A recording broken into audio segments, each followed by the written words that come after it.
अस्सलाम वालेकुम नाज़रीन, मैं हूं वीना और आप देख रहे हैं प्रोग्राम बिला तकल्लुफ़। नाज़रीन, पाकिस्तान एक ऐसा मुल्क है जो कि बना इस्लाम की बुनियाद के ऊपर ज़रूर था, लेकिन साथ ही साथ इस्लाम में पाकिस्तान में हमने ये देखा कि इस्लाम के साथ साथ दूसरे मज़ाहिब से जुड़े लोग भी इससे वाबस्ता हैं। पाकिस्तान में कई मज़ाहिब से जुड़े और वाबस्ता लोग मौजूद हैं और वो अपनी प्रैक्टिसेस को आराम से सुकून से कर सकते हैं। इसकी मिसाल डिफरेंट सेक्टर्स से हम अगर या डिफरेंट रिलीजन से जब देखते हैं कि बहुत सारे लोग हमारे मुल्क में मौजूद है जो अपने रिलीजन को सुकून से प्रैक्टिस कर रहे हैं। अगर वो क्रिश्चियंस हैं अपने मज़हब को वैसे प्रैक्टिस कर रहे हैं, पारसीज़ अपने मज़हब को अपने तरीके से प्रैक्टिस कर रहे हैं, हिंदूज़ की अगर हम बात करते हैं तो उनको भी मुकम्मल जो है आसानी फराहम है, वो अपने मंदिरों में जा रहे हैं, किसी भी किस्म की जो है उनके ऊपर पाबंदी नहीं आयद होती ना लागू होती है। और इसी तरह कायद-ए-आज़म मोहम्मद अली जिन्ना साहब की अगर हम बात करते हैं, उन्होंने भी यही मैसेज दिया था कि ये बने तो हम जुदा तो हम टू नेशन थ्योरी के ऊपर हुए हैं, लेकिन जो माइनॉरिटीज़ हैं उनको उनका इक्वल राइट दिया जाएगा। और यही हमारे मज़हब इस्लाम का एसेंस है कि हम माइनॉरिटीज़ को सप्रेस नहीं कर सकते अनलेस वो हमारे रिलीजन को अटैक करने की सूरत हाल ना इख्तियार कर जाएं। तो पाकिस्तान में रहने वाला हर वो नॉन मुस्लिम पाकिस्तान का दुश्मन नहीं है और पाकिस्तान का दोस्त है, और ना उससे इस्लाम को उनसे ख़तरा है। तो इसी वजह से वो अपनी प्रैक्टिसेस सुकून से कर सकते हैं। दूसरी जानिब हम बढ़ते हैं भारत की तरफ। भारत में इसके बिल्कुल कॉन्ट्री सिचुएशन देखी जा रही है। भारत में मुसलमानों को सप्रेस किया जाता है। हाल ही में अगर हम बात करें तो कुछ अरसा कबल मुसलमानों के खिलाफ जो सिटीजनशिप का जो एक कानून है वो भी ऐसा निकाला गया कि बहुत ही तकलीफदेह था। एक और ख़बर सामने आई है, वो भी भारत में ये है कि खुले मकामात पर नमाज पढ़ना जो है ये इस अमल को नाकाबिले बर्दाश्त माना गया है वज़ीर आला हरियाणा की तरफ से। यानी ये साबित करता है कि कितना ज़्यादा एक्सट्रीमिस्ट मुल्क है जो अपने आप को सेक्युलर कहता है भारत, और कितना ज़्यादा एक्सट्रीमिस्ट है। आज के प्रोग्राम में हम बात करेंगे प्राइम मिनिस्टर इमरान खान साहब ने डॉक्टर एजाज अकरम साहब को अपॉइंट किया है। ये नेशनल रहमतुल लिल आलमीन अथॉरिटी के चेयरमैन उनको अपॉइंट किया है। डॉक्टर एजाज अकरम के क्रीडेंशियल्स के ऊपर भी बात करेंगे और कुछ जो उनके खिलाफ कॉन्स्पिरेसीज हो रही है उसके ऊपर भी नज़रसानी डालेंगे कि आखिर क्यों उनके खिलाफ जो है इस किस्म की बातें चल रही हैं, क्या वजह है, और उनके प्रोफाइल के ऊपर भी बात करेंगे कि कितने ज़्यादा कॉम्पिटेंट शख्स हैं और इनको अब नहीं बहुत पहले जो है पाकिस्तान के हवाले से इतनी अच्छी पोजीशन मिल जानी चाहिए थी कि जिससे पाकिस्तान को और इस्लाम दोनों को सपोर्ट हो। बेसिक पर्पस क्या है इनका, इसके ऊपर भी बात करेंगे और प्रोग्राम में मज़ीद कुछ खबरें भी शामिल करेंगे। हमारे साथ प्रोग्राम में मौजूद हैं रिटायर्ड जस्टिस ख्वाजा नवीद साहब, उनको प्रोग्राम में खुशामदीद कहते हैं। अस्सलाम वालेकुम। वालेकुम सलाम। सर, सबसे पहले प्रोग्राम में हम बात करेंगे भारत के हवाले से। भारत में जिस तरह हरियाणा के वज़ीर आला कहते हैं कि बिल्कुल ही हम टॉलरेट नहीं करेंगे अगर कोई खुली जगह पर नमाज पढ़ता है या अपनी रिलीजियस प्रैक्टिसेस करता है, तो ये क्या है? ज़रा इस फिनोमेनन के हवाले से बता दीजिए, क्या ये एक्सट्रीमिज्म नहीं है? नहीं, असल में क्या है कि ये लोग जो अपना वोट बैंक बढ़ाने के लिए इस तरह की मुनाफरत की बातें करते हैं, क्योंकि वहाँ माहौल ऐसा बन गया है कि अब मुनाफरत का चूरन बिकता है, तो वो अपना चूरन बेचने के लिए इस तरह का बयानात देते हैं ताकि उनके कोई फॉलोअर्स जो है उनके पीछे लग जाएं और फिर उनकी आवाज़ को गली मोहल्लों में रिपीट करें। और उन्हें ये अंदाज़ा नहीं है कि इस तरह की हरकतें करने से ये सियालकोट जैसे वाक़यात हो जाते हैं कि बिल्कुल। वो अगर अपने लोगों को इतना गर्म करके रखेंगे तो कोई भी अनटूवर्ड इंसिडेंट हो जाएगा जिसके लिए उनके पूरी कौम को पशेमानी होगी। जिस तरह हमको पूरी एज ए कौम बेइज्जती हुई है सियालकोट हमले में, ये तो शुक्र है कि हमारे प्राइम मिनिस्टर ने फौरी तौर पे वो अदनान चौधरी को तमगा देकर जी और इस जी। तरह से बयान देकर पूरे मामले को संभाल लिया और इमरान खान इस मामले में बहुत ही अक्लमंदी का सबूत दिया जी और उन्होंने इस चीज को बहुत अच्छे तरीके पे निभाया। अदरवाइज ये है कि ये सियालकोट वालों ने तो हमारी नाक कटवा दी थी, बिल्कुल शर्म के मारे क्या बताऊं आपको। बिल्कुल। लेकिन प्राइम मिनिस्टर ने बहुत जिस अक्लमंदी तरह करके मौके के ऊपर ख्वाजा साहब आपने बात की इस इंसिडेंट की, जो श्रीलंकन मैनेजर के साथ एक बुरा एक्सीडेंट हुआ जिससे हमारी बेइज्जती हुई, एक्सट्रीमिज्म की एक वजह थी। अब हम बात करते हैं दोनों ममालिक का मवाजना करते हैं। पाकिस्तान में तो एक्सट्रीमिज्म को नहीं इतना जो है चढ़ाया जाता या उसको उभारने की लेकिन मैं कोशिश नहीं की उसको जाती। उसके तस्दीक कर रहा बावजूद हूँ हरियाणा के चीफ मिनिस्टर को आपके तवज्जुह से कि वो अपने लोगों के जज्बात को गलत तरीके पे इतना ना उभारे कि कल उसी को कंट्रोल करना मुश्किल हो जाएगा और बेइज्जती फाइनली उसी की होगी। नुकसान तो लोगों का होगा, हम्म। लेकिन बेइज्जती तो हाकिम की होती है ना जी, क्योंकि आज पूरी दुनिया जिस डगर पे चल रही है, लेकिन ख्वाजा साहब तो ये भी इसमें बता तो दीजिए ना, भारत जब पाकिस्तान की बात होती है तो भारत कहता है कि एक्सट्रीमिज्म पाकिस्तान के साथ जुड़ा है और एक्सट्रीमिज्म जो है उसका रिश्ता पाकिस्तान के साथ है। आखिर किसका रिश्ता एक्सट्रीमिज्म के साथ है? कौन ज्यादा इंतशार की बात कर रहा है? इंतशार की बात हमने तो हिंदुओं के साथ नहीं की और हम क्यों करेंगे? हमारे मुल्क के जो हिंदू भाई और बहन यहाँ पर मौजूद हैं वो पाकिस्तान का हिस्सा है, जिस तरह हम लोग हिस्सा है पाकिस्तान का, तो हम तो ये माशाल्लाह कभी हमारे बात नहीं सिंध करेंगे, में लेकिन भारत हिंदू मुसलमानों के साथ कम्युनिटी करता है। इतनी अमीर है, इतनी खुशहाल है, इतनी कारोबारी है और इतनी आजाद है अपने कारोबार में, अपनी रसूमात में। हम खुद जाते हैं उनके घरों में डिनर खाने के लिए। अभी पिछले दिनों एक हिंदू दोस्त है, उसके बेटे की शादी हुई, जी जी। तो सारे मुसलमान ही थे उसमें जो मेहमान आए थे। हिंदू उसके रिश्तेदार थे और हम लोग सब गए हुए थे और बिल्कुल उस शादी में हमने शिरकत की बिल्कुल। और बड़ी इज्जत के साथ हमने उसको, यहाँ डिफेंस में शादी हुई है, एक हफ्ते। ठीक ठीक। इस पे ख्वाजा साहब जिस तरह बात करें आपकी, कितना सुकून में है यहाँ पर, हिंदू हो, क्रिश्चियंस हो, पारसीज हो, जिस भी मज़हब से हैं वो सब सुकून में हैं और अपनी प्रैक्टिसेस कर रहे हैं। हमारे आसपास बहुत सारे हमारे नॉन मुस्लिम दोस्त हैं और हम उनको देख रहे हैं कि वो कितना क्रिश्चियंस का रिलीव्ड है। तो अभी 25 दिसंबर आया नहीं है, अभी से हर बच्चे खरीद के ले आए हैं क्रिसमस ट्री अपने घरों में। अपने वालदैन को वो कहते हैं, मजबूर करते हैं, जैसे वो बकरा ईद पे कहते हैं ना बकरा लेकर आओ, इसी तरह वो कहते हैं कि क्रिसमस ट्री लेकर आओ। तो मेरे भी घर में आया ट्री, मेरी 2 नवासियां हैं, उन्होंने बड़ा सजाया उसको। हमने भी वो ट्री, बल्कि अभी आपको दिखा सकते हैं, तो वो ट्री भी। ठीक है ख्वाजा साहब, ये तो हमारा दो ममालिक का मवाजना हो गया कि किस तरीके से ये बात क्लियर है कि पाकिस्तान में कहीं पे भी एक्सट्रीमिज़म नहीं है, जबकि भारत में कितना ज़्यादा एक्सट्रीमिज़म है और बहुत ज़्यादा क्लियर और एविडेंट है चीज़ें। जब सिटीज़नशिप की बात आती है तो भी ऐसा ही हुआ। अब जब दूसरी बार नमाज की और रिलीजियस प्रैक्टिसेस की बात आई तो बहुत ही डिसअपॉइंटिंग हमें दिखाई थी। इसमें आपको क्या लगता है, क्या इसमें कोई किसी मुस्लिम स्टेट का कोई मौक़िफ़ आना ज़रूरी है या दूसरे दीगर ममालिक क्या कर सकते हैं इसको काउंटर करने के लिए? नहीं, मेरी बात समझ में नहीं आई, आप क्या चाह रही हैं? मैं ये जानना चाह रही हूँ आपसे कि जो जहाँ पे ये एक्सट्रीमिज्म की बात हो रही है भारत की तरफ से, ख़ास तौर पर मुस्लिम रिलीजियस देखिए, प्रैक्टिसेस को भारत लेकर, अगर ये तो एक्सट्रीमिज्म दूसरे की बात ममालिक कर कैसे रहा है, काउंटर करें इसको? नहीं हम तो काउंटर नहीं कर सकते। हम तो बड़े अच्छे तरीके पे जो भी हमारे यहाँ माइनॉरिटीज हैं उनके साथ प्यार मोहब्बत कर रहे हैं। आप देखें, ये गुरुद्वारा का जो राहदारी दी है जी जी। और हम उनको इतनी वो सहूलियात दे रहे हैं जो कि हमारे पाकिस्तानियों को हासिल नहीं है। इतनी मराहत दे रहे हैं सिर्फ इसलिए कि वो माइनॉरिटी हैं, उनको खुश रखने के लिए, और सिर्फ इसलिए कि वो हमारे पड़ोसी मुल्क से आते हैं और हमारे मेहमान हैं।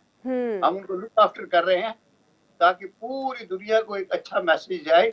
आप देखें, कम्युनिटी पूरी दुनिया में फैली हुई है और ये पूरी दुनिया के अमीर लोग हैं। आपको कभी कोई सिख गदागर नहीं नजर आएगा। फकीर आपको ढूंढ के बता दें कोई सिख फकीर हो। तो ये बड़ी अच्छी कम्युनिटी है, बड़ी पीसफुल कम्युनिटी है और हम उनकी बहुत एहतराम कर रहे हैं और हम उनके जरिए पूरी वर्ल्ड की माइनॉरिटीज को मैसेज देते हैं कि भाइयों देखो, ये हमारा मुल्क, खुद आके देखो हम यहाँ कितनी इज्जत देते हैं माइनॉरिटीज को। ठीक, ये पैगाम दे रहे हैं हम। ठीक है ख्वाजा साहब, इसमें इसके अलावा इमरान खान का कारनामा है ये राहदारी खोल के दी है। जी जी जी बिल्कुल। और इनका गुरुद्वारा रातों रात मुकम्मल करवाया है। ठीक ठीक बिल्कुल। तो यानी ये चीज़ें तो बहुत एविडेंट है कि कौन एक्सट्रीमिज़म की तरफ है और कौन एक्सट्रीमिज़म की तरफ नहीं है। और दूसरी जानिब दीगर ममालिक जहाँ पे हम मुस्लिम स्टेट्स की बात करते हैं, क्या उनको इसके ऊपर कोई मैसेज देना चाहिए? क्योंकि डायरेक्टली तो काउंटर कोई भी नहीं कर सकता ना, क्या कोई कुछ और हो सकता है? ये इसमें हम बड़े जो है ना, बड़े नाकाम हो चुके हैं अभी तक, क्योंकि हमारे मुस्लिम ममालिक जो पैसे वाले और बड़े और जिनका रोब और दबदबा है, उसमें यूएई है, खास तौर पे सऊदी अरेबिया है, ईरान है, मिस्र है और दूसरे ममालिक हैं। लेकिन इनके जितने वो हमारी जो OIC है उसमें ये आते हैं, कुछ भी नहीं कहते, नशिस्तन गुफ्तन बर्खास्तन, मीटिंग करते हैं, खा पी के चाय पी के चले जाते हैं अपने अपने मुल्क में। वो सब के दिल के अंदर इंडिया के साथ जो दोस्तियां हैं वो उसको डिस्टर्ब नहीं करना चाहते। उनके मुल्कों की तिजारत इंडिया के साथ है।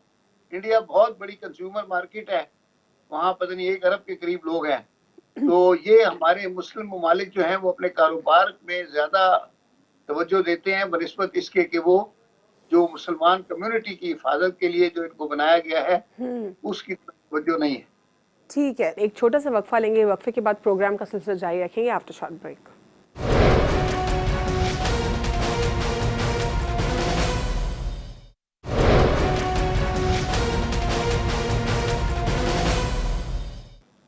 Welcome back after short break. नाज़रीन, ब्रेक से कबल हम प्रोग्राम में गुफ्तगू कर रहे थे भारत के हवाले से कि कितना ज़्यादा एक्सट्रीमिज़म का फ़रोग है वहाँ पर और फ़रोग दिया जा रहा है, जबकि पाकिस्तान में इसकी बिल्कुल कॉन्ट्री सिचुएशन दिखाई दे रही है। यहाँ पर जितनी भी माइनॉरिटीज़ हैं वो अपने रिलीजन को प्रैक्टिस कर सकती हैं अपनी मर्ज़ी से। पाकिस्तान में पाकिस्तान तहरीक इंसाफ की हुकूमत की जानिब से 2 अहम मनसूबे जो हैं उनका इफ्तिताह हो चुका है या फिर उनका आगाज़ हो चुका है।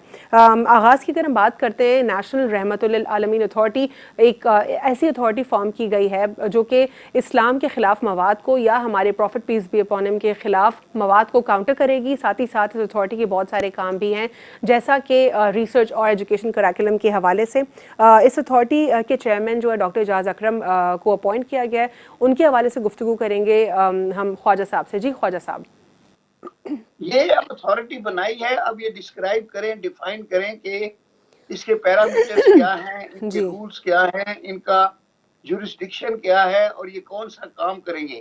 अब ये डॉक्टर एजाज अकरम साहब बन गए हैं इसके चेयरमैन, क्योंकि पढ़े लिखे आदमी हैं, बसीरत वाले आदमी हैं, तो मैं उनसे एक्सपेक्ट करता हूँ कि वो इसके सारे फंक्शंस को डिफाइन करें जी, और ताकि नजर आए कि फिर कोई एक नई चीज बन गई है।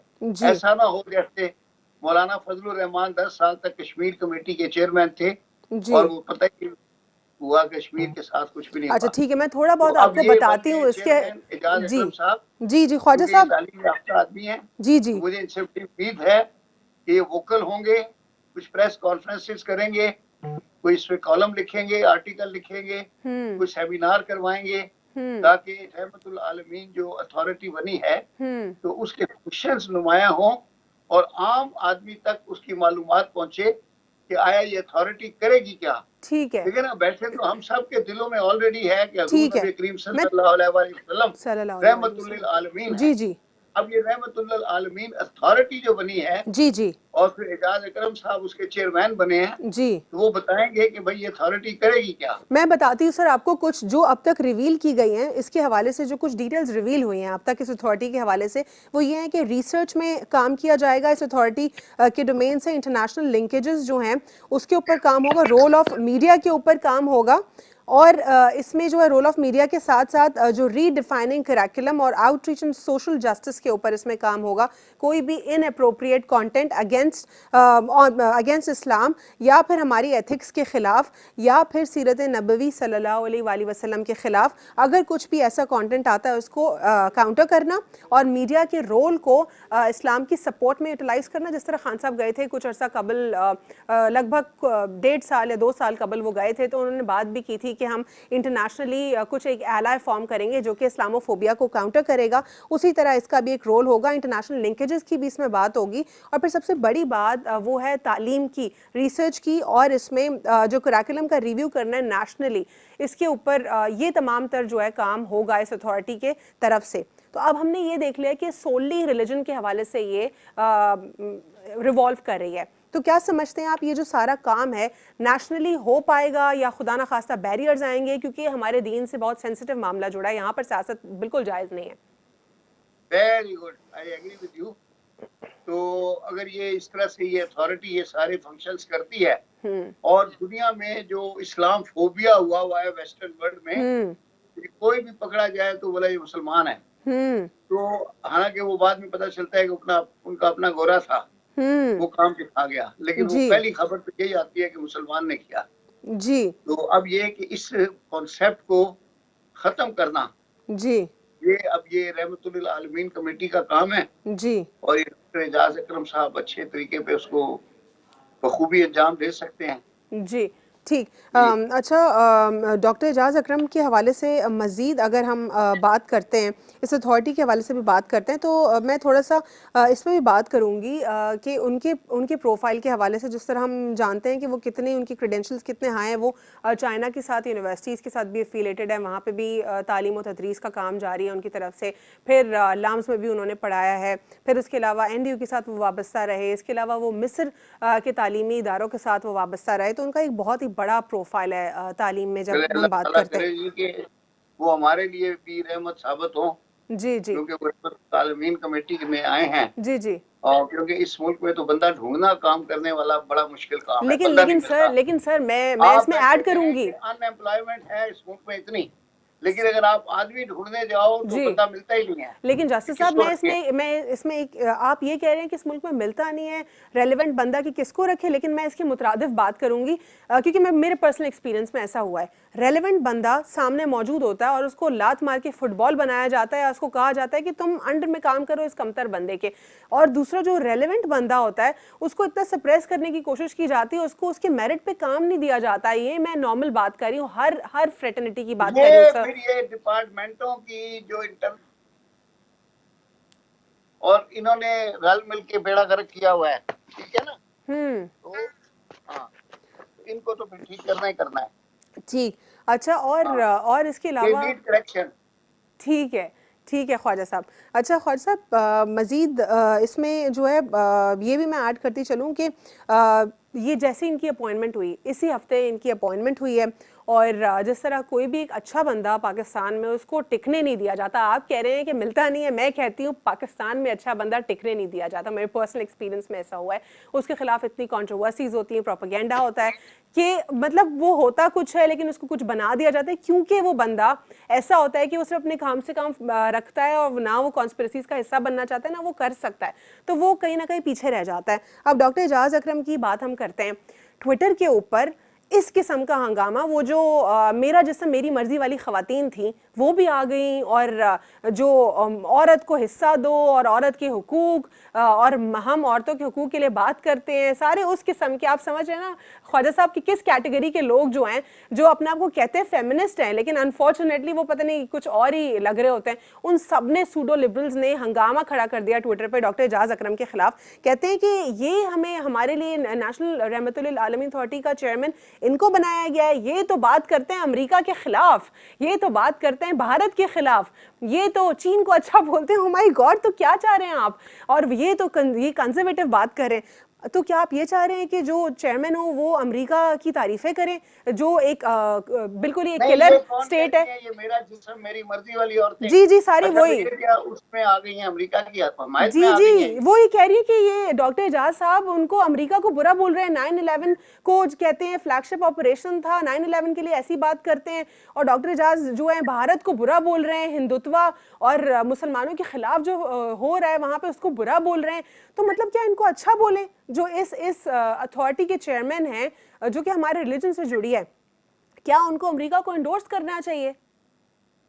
देखिए, हम इंशाल्लाह इसको सपोर्ट करेंगे डॉक्टर साहब को, और अच्छा काम करें वो, और उनका मोराल अप करेंगे ताकि वो अपने सलाहियतों के मुताबिक काम करें और अपनी सलाहियतों को बरूए कार ला के कि मेरा मेरी मर्जी वालों का कैटेगरी को खत्म करें और लेकिन दूसरे लोगों को बेहतर है। ठीक है, लेकिन आपको जस्टिस साहब कहीं ये नहीं लग रहा कि इस किस्म के लोग जो है वो घबरा गए कि अब ये तो बात होगी, हमारे जो भी हमारे गलत अकीदे उनके खिलाफ बात होगी, और जो मैंने कुछ रिसोर्सेज से कुछ और भी पता किया है कि जब ये ट्विटर के ऊपर प्रोपेगेंडा हो रहा था, मुझे बहुत सारे ऐसे मैसेज मौसूल हुए जहाँ पे मुझे लोगों को आइडेंटिफाई करके बताया गया कि ये तो मुंह खोलकर डॉक्टर एजाज का लेक्चर सुनने के लिए आते थे और अब ये इस किस्म की उल्टी सीधी बातें कर रहे ट्विटर पर। तो मैं दोबारा से उसी पॉइंट को फोकस करूंगी ख्वाजा साहब कि पाकिस्तान में जो रेलेवेंट बंदा होता है उसको टिकने में बहुत मुश्किलात का सामना करना पड़ता है। अब जब हम बात कर रहे हैं कि ये इतनी जो है इंपॉर्टेंट पोजीशन पर आ गए हैं, तो फिर क्या मतलब किस तरीके से अपनी जगह को कंट्रोल कर सकते हैं और महफूज कर सकते हैं? बस ये अब अल्लाह ताला ने इनको एक अच्छा मुकाम दिया है और वहां बैठ के डिलीवर करें। दुश्मन तो हर जगह आते हैं, पत्थर भी फेंकते हैं, लेकिन देखिए बात यह है कि जो लोग शीशे के घर में रहते हैं उनको दूसरों के ऊपर पत्थर नहीं फेंकने चाहिए, बिल्कुल। और डॉक्टर साहब अपने पाँव को मजबूत रखें और जो काम उन्होंने शुरू किया है उसको आए और उसको अंजाम तक पहुंचाएं। फिर ये इस तरह के क्रिटिसाइज करने वाले लोग जो हैं खुद ही तितर बितर हो जाएंगे। ठीक है। ये और साबित कदमी से अपना काम करते रहें, बिल्कुल इनकी बातों पर ध्यान ना दें। ठीक है। अच्छा, जिस तरह हम बात कर रहे हैं पाकिस्तान तहरीक इंसाफ के मंसूबों की बात कर रहे हैं, एक जो काम है जिस तरह रहमतुल आलमीन अथॉरिटी की फॉर्मेशन, उसके चेयरमैन की अपॉइंटमेंट, तो दूसरी जानिब हम कुछ बात करेंगे कराची के हवाले से। कराची में जहाँ पे हम ग्रीन लाइन बसेस की बात करते हैं तो बहुत सारी हुकूमतें आई, सबने दावे किए लेकिन किसी ने डिलीवर नहीं किया। अब पाकिस्तान तहरीक इंसाफ ने इसको डिलीवर भी कर दिया है। अब इस पर आप क्या कहते हैं मतलब क्या आपके क्या इस वक्त जो है व्यूज हैं चले जी, इसके ऊपर? शुक्र है, देर आयत दुरुस्त आयत। अब हर आदमी कहता है कि वो पहले जो वो PMLN वाले कहते हैं कि ये मियां नवाज शरीफ साहब का विजन था, जी। ये उनका स्टार्ट किया हुआ मंसूबा है। हम्म। कोई बात नहीं, बात ये है कि एंड वेल ऑल वेल। बिल्कुल। तो अब अगर बन गया है मंसूबा, जिसका भी विजन है उसने जो क्रेडिट लेना है, हम उसके हक में दुआएं खैर करते हैं। आप बिल्कुल। देखें, भुट्टो साहब के का विजन था एटम बम, बिल्कुल। डॉक्टर कदीर को इंपोर्ट करके वो लाए थे, वहां से नौकरी दिलवा के लाए थे, फिर उसको रखा। फिर कोई बंदा डॉक्टर कदीर की बात नहीं मानता था, फिर उन्होंने डॉक्टर कदीर को इतनी पावर दी कि किसी बंदे की जरूरत नहीं थी कि डॉक्टर कदीर के आगे नो कर सके। नतीजा ये हुआ कि डॉक्टर कदीर अपने मिशन में कामयाब हुए और उन्होंने एटम बम डिलीवर किया। तो अब अगर ये विजन उसका था, तो अब ये एटम बम के जो इफ्तिताह थे या धमाके जो थे वो नवाज शरीफ के दौर में हुए, जी। लेकिन लोगों के हाफजे कमजोर नहीं है। हर आदमी को पता है कि ये काम भुट्टो ने स्टार्ट किया था। तो भुट्टो को मरे में भी 30 साल हो गए, लेकिन क्या है कि वो उसको क्रेडिट लोगों ने दिया जब एटम बम था। इसी तरह मियां साहब को मुल्क से गए हुए कितने साल हो गए, आज जब बस चलती हुई नजर आई तो हर आदमी ने कहा कि ये मियां नवाज शरीफ का आइडिया है। सही। तो ठीक। ऐसा है, अगर इन्होंने मुकम्मल किया है तो फर्क नहीं पड़ता, आइडिया किसी का भी हो, एंड में क्रेडिट उसी को मिलता है जिसने मुकम्मल किया है। ठीक है सर, ये जो आपने बात की यहाँ पे मैं एक और बात ऐड करना चाहूँगी। वो सईद गनी साहब जो हैं वो काफ़ी दुख में दिखाई दे रहे हैं। वो कह रहे हैं तहरीक इंसाफ ने सिर्फ मंसूबा मुकम्मल किया है, सिंध में कोई बड़ा मंसूबा शुरू नहीं किया। मतलब ये क्या कहना चाह रहे हैं कि अगर कोई मंसूबा मुकम्मल भी किया है तो उसमें भी प्रॉब्लम है? देखिए जी, बात यह है कि सईद गनी साहब की जो भी दुख है अपनी जगह वजह है। सईद गनी के जो चेयरमैन हैं वो पाकिस्तान पूरे के प्रेसिडेंट रहे हैं 5 साल तक, और अगर वो चाहते तो सिंध के लिए बहुत कुछ कर सकते थे। जी, एक छोटा सा ब्रेक लेंगे, ब्रेक के बाद प्रोग्राम का सिलसिला जारी रखेंगे आफ्टर शॉर्ट ब्रेक।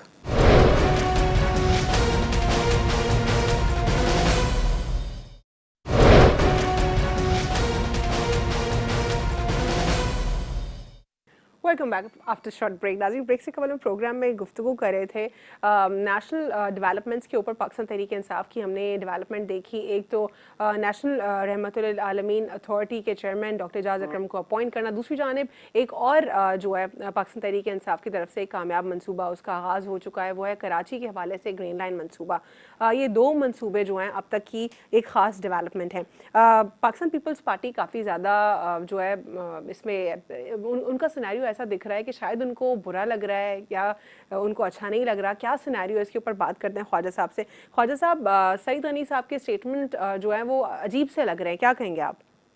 देखिए, जो अच्छे हैं, जो क्रेडिट देने की बात है, हमारा तो किसी पार्टी के ताल्लुक नहीं है, ना इमरान खान से ताल्लुक है, ना पीपल्स पार्टी से ताल्लुक है। लेकिन इसके बावजूद जो काम इमरान खान ने अच्छा किया है, मैं उसकी तारीफ करता हूँ। जो नहीं कर पाए, जो उनकी नाअहली की वजह से या उनकी टीम की नाअहली की वजह से काम डिले हो रहे हैं, खराब हो रहे हैं, महंगाई बढ़ रही है, रिश्वत बढ़ रही है, बदअमनी बढ़ रही है, हम उसका भी जिक्र करते हैं। और जो अच्छे काम करते हैं, जैसे उन्होंने मंसूबा मुकम्मल किया है, तो हम उनकी तारीफ करते हैं कि एटलीस्ट उनकी इतने लाखों लोग रोज दुआएं देंगे जब वो बसों में सफर करेंगे, और अपने घर से वो 20-25 रुपए 50 रुपए में ये सदर पहुंच जाएंगे सर VIP एक एक तरीके पे। एक उनको सुकून से आरामदा उनको सफ़र करने को मिलेगा, वरना कराची के शहरी बेचारे फटी हुई और गंदी बसों में जो है सफ़र करने के आदी अब तक हो चुके थे। साथ ही साथ कराची के जो शहरी जिन बसेस में सफ़र करते थे, उनका जो व्हीकल लाइसेंस होता था वो भी बिल्कुल दिया ही नहीं जा सकता था, लेकिन यही सिंध हुकूमत उन बसेस को व्हीकल का जो लाइसेंस है वो इशू कर रही रिश्वत थी। लेकर उनको फिटनेस सर्टिफिकेट देके दोबारा फिट कर देते थे। ये असल में बढ़ती जा रही है ना रिश्वत और ये सारा सिस्टम। मुझे याद है हम छोटे ख्वाजा थे, साहब, जिन जिन एक बसेस को स्क्रैप में जमाने जाने में की टांगे जरूरत का है, भी जिन बसेस को इंस्पेक्शन होता स्क्रैप था, में जाने की जरूरत है, उन बसेस टांगे को का लाइसेंस इंस्पेक्शन मिल रहा होता था। था। जी, जिन बसेस को स्क्रैप टांगे करने को की भी जरूरत लाइसेंस थी। मिलता था। ठीक। ख्वाजा साहब, मज़ीद इसमें ये भी ऐड कर दें, ज़रा आवाम को भी मैसेज दे दीजिए कि आवाम जो है खुदारा इसमें कोई छालियाँ ना थूके, पान गुटखा ना थूके, च्युइंगम्स ना हाँ हाँ फेंके, हाँ हाँ गंदा हाँ ना हाँ करे, हाँ, और ये कराची के जो शहरी हैं सही इसको बात तबाह है। और बर्बाद ना कर दें। ये आपकी अपनी प्रॉपर्टी है, आपके टैक्स के पैसों से आपको एक जो है सबसे पहली सहूलत फाइनली इतने दिहाइयों बाद मिलने जा रही है। इसका ख्याल आपने खुद रखना है, ये ज़रा बता इसकी दें। बतौर एक कौम आप हिफाजत करें। जी। हाँ, कि ये हमारी प्रॉपर्टी है, ये हमारी एसेट है, हमने इसको अगली नस्ल को ट्रांसफर करना है और इसको 10-15 साल चलाना है ताकि हम्म। हमारे बच्चे इसमें जवान हो जाए सफर करते हुए। बिल्कुल। ये ना हो कि ये मंसूबा भी बीच में ही बैठ जाए। हाँ, बिल्कुल, क्योंकि सर और इसमें इतना बड़ा पानी इसके ऊपर। पान की पी के मत फेंके। हाँ बिल्कुल सर, जी। लेकिन आपको लगता है, क्योंकि आप एक कानूनदान हैं, आपको क्या लगता है कि क्या कोई ऑर्डिनेंस एक्ट या कोई लेजिस्लेशन या जो भी एक कानून की अप्रोप्रिएट शक्ल इख्तियार की जा सकती है, इसमें की जा सकती है कि जो भी शख्स जो है इसमें थूकेगा या गंद करेगा या इसको डैमेज करने की कोशिश करेगा, उसको पिनलाइज किया जाएगा? क्या ऐसा इस किस्म का कोई इनैक्टमेंट होना चाहिए कानून का? एक स्पेशल लॉ पास कर दें हम्म। ताकि वो कि कौन से सेक्शन में काटनी है FIR, ठीक है ना। ठीक है, क्योंकि सर तो ये पुलिस के दुबई लिए की आसान बात। हो जाएगा। ठीक है। जैसे 489F किया है हम्म। कि चेक डिसऑनर होता है तो पुलिस को ज्यादा पढ़ना नहीं पड़ता। हम्म। उठाया 489F पे पर्चा किया, उठाया, बंदा बंद कर दिया। तो सही। जिस बेचारे का चेक होता है उसको पैसे मिल जाते हैं। इसी तरह जो पान की पीक फेंकेगा वो समझ रहा है शायद जुर्म नहीं है, उसी वक्त उसको पता चल जाए। इसमें कैद की सजा नहीं रखे, इसमें कोड़े मारने की रखे, 15 कोड़े। ठीक है, ज़बरदस्त। हाँ ठीक है, स्पेशल लॉ पास होने की सख्त ज़रूरत है, क्योंकि फिर हमें हाँ अपने पाकिस्तानियों को, क्योंकि जो पिछले पॉलिटिशियंस हैं उन्होंने कोई तालीम और तरबियत में तो पैसा लगाया नहीं कि सब पढ़े लिखे होते। चलिए, अगर इतना ज़्यादा पढ़े लिखे भी नहीं, लेकिन इतना तो पढ़े लिखे हों कि आपका शऊर तो बेदार हो, आपको ये तो मालूम हो कि क्या करना है क्या नहीं करना, अपनी प्रॉपर्टी को डैमेज करना है, गंद करना है, उसके बाद इसी गंद में रहना है। पता नहीं किस किस्म का शऊर है जो अनफॉर्चुनेटली अब तक बेदार नहीं हो पाया हमारे मुल्क में, जिसमें इंडिविजुअल कैपेसिटी में सबको अपना किरदार अदा करना है, लेकिन हुकूमतों ने जो एक एक वादा किया था इस आइन के जरिए कि तालीम मैंडेटरी है, वो नहीं दिखाई दे रही सर। नहीं नहीं, इसमें 15 करोड़ों की सजा रखें जी, बिल्कुल। हाँ, ठीक है, परफेक्ट जो सर। पान की पीक फेंकेगा बस के अंदर उसको 15 करोड़ों की सजा। ठीक है, ज़बरदस्त। बहुत बहुत शुक्रिया प्रोग्राम में शिरकत करने के लिए। रिटायर्ड जस्टिस ख्वाजा नवीद साहब हमारे साथ मौजूद थे, और ग्रीन लाइन मंसूबे के हवाले से उन्होंने कहा कि ख़ास तौर पर स्पेशल लॉ पास होना चाहिए और कोड़े मार दें उनको, जो पान की पीक फेंकेगा या पान थूकेगा या गंद करेगा, उनको कोड़े मारें ताकि वो ये गंद ना करें, क्योंकि आपकी प्रॉपर्टी है, आपने ही इसका ख्याल रखना है, और खुदारा कुछ गंद करके इसको डैमेज ना करें। फिर हम लोग कंप्लेन करते हैं, हम कराची वाले दूसरे शहरों वालों के सामने शर्मिंदा होते हैं, हमारा शहर इतना गंदा है, कचरा है। ठीक है, अल्लाह हिदायत दे लोकल गवर्नमेंट और प्रोविंशियल गवर्नमेंट को कि वो कराची को बेहतर करें, लेकिन एक अच्छी चीज़ मिल गई उसकी कदर कर लें। अल्लाह हाफिज़, गॉड ब्लेस यू ऑल।